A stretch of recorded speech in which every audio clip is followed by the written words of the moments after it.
تو جو صاحب آپ سمجھتے ہیں کہ جب باجوہ صاحب کے حوالے سے جو تفصیلات آئیں، جو کہا گیا کہ انہوں نے جزیرہ بنا لیا، یہ کر لیا، اتنی نہیں دیکھیں باجوہ کا جو قصہ ہے نا وہ بھی مختلف ہے. وہ اس طرح ہے جنرل باجوہ کی انہوں نے ساری تفصیلیں لی ہیں ایف بی آر سے. ہاں جی ٹھیک ہے نا. جی جی ایف بی آر کا یہ ہے کہ جب آپ مثلا میں کہوں میرے پاس ایک مکان ہے، ایک دکان ہے، ایک بلڈنگ فلاں ہے، یہ ہے وہ ہے، اور وہ میں لکھ کے ایف بی آر کو دے دیتا ہوں. ہاں جی اب ایف بی آر کا رائٹ ہے کہ وہ مجھ سے پوچھے ہاں جی کہ بھئی یہ تیرے پاس کہاں سے آیا، ہاں جی کیونکہ میں نے تو ڈکلیئر کیا نا، میں نے تو اونرشپ بتا دی کہ میری ہے.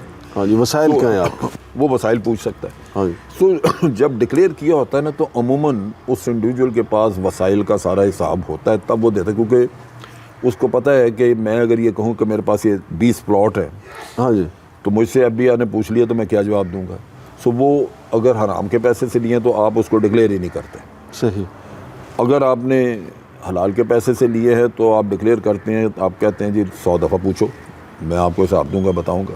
لیکن سر اب جو یہاں پہ جو قصہ ہے نا یہ انہوں نے جو کیا ہے، جو میں سمجھاؤں، مجھے ہو سکتا ہے میں غلط ہوں. جی ہمارے جو ڈی ایچ ایز ہیں نا ان میں یہ ہے کہ یہ زمینیں اس طرح نہیں خریدتے.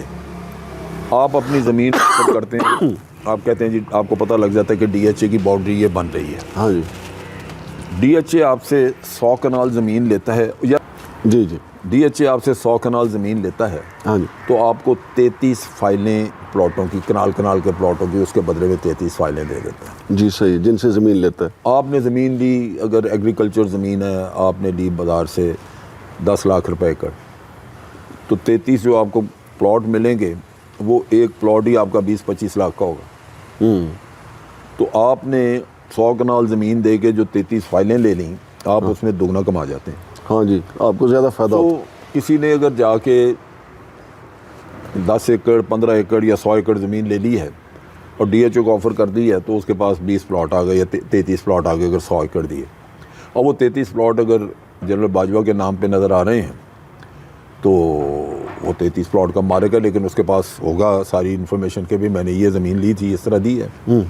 فرق صرف یہ ہے کہ میں اگر یہ آپ 100 کنال زمین لے کے جائیں تو ڈی ایچ اے آپ سے لے گا، باجوہ صاحب سے لے لے گا، اس لیے کہ باجوہ کا انفلوئنس ہے، چیف ہے. ہاں جی سو اس میں انفلوئنس استعمال ہوا، ہاں جی وہ ضرور کہا جا سکتا ہے کہ بھی چیف تھا لہذا یعنی پاور کرپشن. پاور، آپ نے اختیارات کا استعمال کیا کہ آپ نے ڈی ایچ اے کو کہا کہ یہ لے لو، انہوں نے لے لیا. لیکن اس میں جو صاحب ایک مسٹری لیکن ہے. پیسے کا مسئلہ نہیں ہوگا. سے چند دن پہلے ان کے نام پہ 9 پلاٹ ہوئے ہیں، جبکہ وہ 3 بہنیں، یا تو ان کے والد صاحب جو ہیں وہ باقی بہنوں کو بھی دیتے. وہ بات یہ ہے نا کہ یہ تو اس کا والد نے اگر دی ہیں تو والد جواب دے. ہاں صحیح کہہ رہے ہیں. وہ دے، وہ اس سے پوچھنا چاہیے چونکہ یہ ڈکلیئرڈ ہے نا، اس لیے. لیکن اس سے عوام میں اندر سر بے چینی پہنچتی ہے کہ یار ہمارے جرنیل جو ہیں ہمارے کیا کر رہے ہیں. بالکل پہنچتی ہے. یہ تو دیکھیں نا، آپ جس طرح بھی جو چیز پریزنٹ کریں گے وہ اسی طرح عوام میں جائے گی، آپ اس کو کچھ نہیں کر سکتے، پرسیپشن بن جاتی ہے. بالکل صحیح. یہ جو صفائی پیش کرنے کا معاملہ یہ بڑا مشکل ہے. آپ جا کے ہر کسی کو بتا نہیں سکتے کہ یار میرا یہ جائز تھا، میرا یہ تھا. ہاں جی فرق یوں پتہ لگ جاتا ہے کہ جس دن آپ چیف آف آرمی اسٹاف بنے اس دن آپ کے پاس 2 پلاٹ تھے، جس دن آپ ریٹائر ہو رہے ہیں اس دن آپ کے پاس 60 پلاٹ ہیں. ہاں جی تو وہ آدمی سوچنا شروع کر دیتا ہے کہ بھی یہ 6 سال میں اس نے کہاں سے کمایا، کون سی گدڑ سنگھی آئی. ہاں تو وہ چیزیں جو ہے نا وہ آپ کے لیے پرابلم بنتی ہیں، کیونکہ آپ ہو سکتا ہے ڈکلیئرڈ کیا ہوا تو حلال ہوگا لیکن ایکسپلینیشن آپ کس کو دیں. میرے لیے یہ مسئلہ بنا رہا کہ میں تو چونکہ میڈیا میں تھا، ہاں جی تو میں ہر پروگرام میں یہ قصہ کھول دیتا تھا.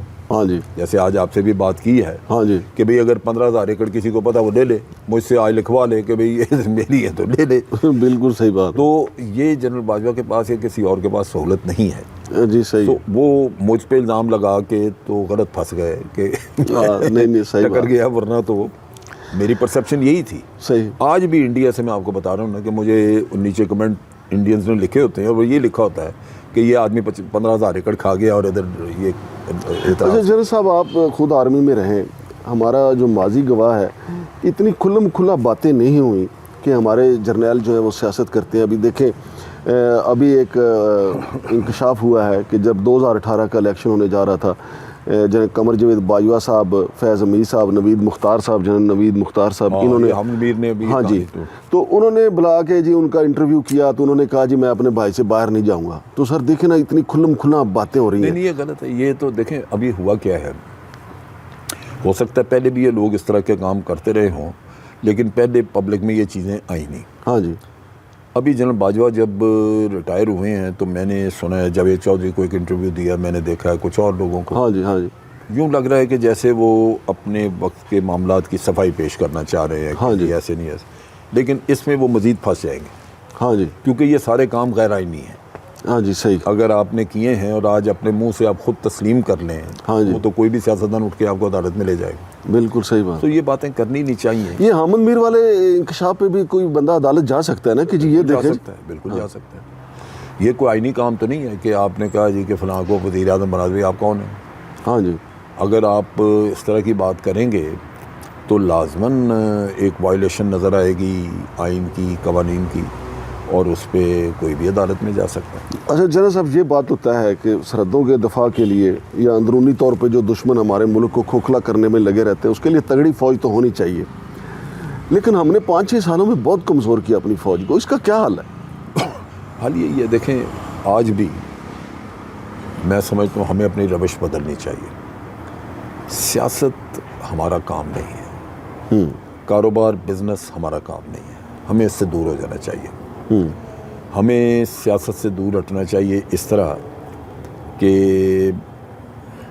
بالکل مطلب یہ ہے کہ اگر کسی چیز پہ کوئی بالکل ہم دیکھیں کہ قومی نقصان ہونے لگا ہے تو ہمیں کوئی سیاستدانوں میں انڈرسٹینڈنگ کرانی ہے تو اس کے لیے تو چلے کو آپ کر دیں، جس طرح جنرل وحید کاکڑ نے کی تھی اپنے وقت میں. ہاں جی. ہاں جی. ہاں جی. کہ انہوں نے ان کو اکٹھا کر کے تو انہوں نے کہا ابھی آپ بھی ریزائن کر دیں، یہ بھی کر دیں تاکہ میدان صاف ہو اور آپ لوگ مل بیٹھیں. تو اس حد تک تو ٹھیک ہے کہ بھئی آپ کے سیاستدان بہت میچور نہیں ہیں، بعض اوقات ایسی حرکتیں کر جاتے ہیں، شترے بے مہار ہو جاتے ہیں. تو بہتر یہ ہے. لیکن ادروائز سیاست سے باہر. اب میں آپ کو میاں نواز شریف کا بتاتا ہوں کہ جب یہ جنرل مشرف نے ٹیک اوور کیا ہے ہاں جی، تو اس وقت اس سے پہلے اس نے چیف جسٹس کو گھر بھجوایا، سجاد علی شاہ کے پیچھے لگ گئے، ہاں جی، بندے خریدے، ہاں جی، جج خریدے. ججوں میں فارورڈ بلاک پہلی دفعہ بنا. پہلی دفعہ پریزیڈنٹ لغاری تھا، اس کی چھٹی کرا دی. ہاں جی، چیف آف آرمی اسٹاف تھا جہانگیر کرامت، اس کو گھر بھیج دیا. ہاں جی، حالانکہ اس نے جو بات کی تھی وہ یہی تھی کہ یار ایک نیشنل سیکورٹی کمیٹی بناؤ. ہاں جی، اس میں ہوتا کہ ہم نے نیوکلیر ایکسپلوژن کرنا تھا ہاں جی، تو ہم نے وہ کر تو دیا، لیکن ہم نے دیکھا کہ یہ فیصلہ سازی جو ہے وہ بڑی مشکل ہے، کیونکہ کوئی بھی ان کے پاس کوئی پلیٹ فارم ایسا کوئی فورم نہیں ہے جہاں یہ بیٹھ کے اسٹریٹجک نیچر کے فیصلے کر سکے. ہاں جی، یہ فیصلے ایسے نہیں ہوتے کہ بھی آپ اپنی کچن کے چودھری سارے دراؤ بھائی یہ بتاؤ یہ کیسے کرے، ہاں جی، یا گوہر یو تم آ جاؤ. یہاں تو ہونا یہ چاہیے کہ بھی ایک پلیٹ فارم جہاں سول ملٹری قیادت بیٹھ کے اکٹھے فیصلہ کرے. ہاں جی.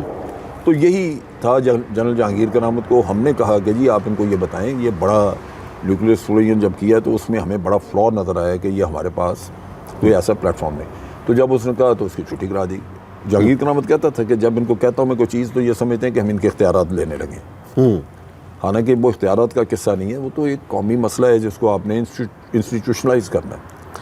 تو یہ اس وقت آپ سوچئے کہ اس نے اتنا بیڑا غرق کیا ہوا تھا. کارگل کی جنگ ہوئی تو اس میں یہ اس کے ساتھ واجپئی کے ساتھ تھرو ہو گیا نواز شریف. تو ان کے اپنے مفادات ایسے ہیں کہ کسی نہ کسی وقت آپ کو کوئی چیک کرنا پڑتا ہے.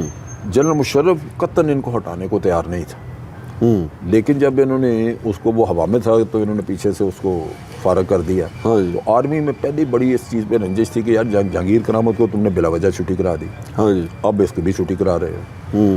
تو اس میں یہ فیلنگ ہوئی کہ یار یہ بالکل منہ زور انسان، یہ ہر طرف اگر آئین اس کو دیتا بھی اجازت تو اختیارات استعمال کرنے کی اس کو کوئی طریقہ تو آنا چاہیے اس کو کہ بھئی یہ کرنا چاہیے اس طرح یا نہیں. جی صحیح بات. تو اس وجہ سے وہ ہوا.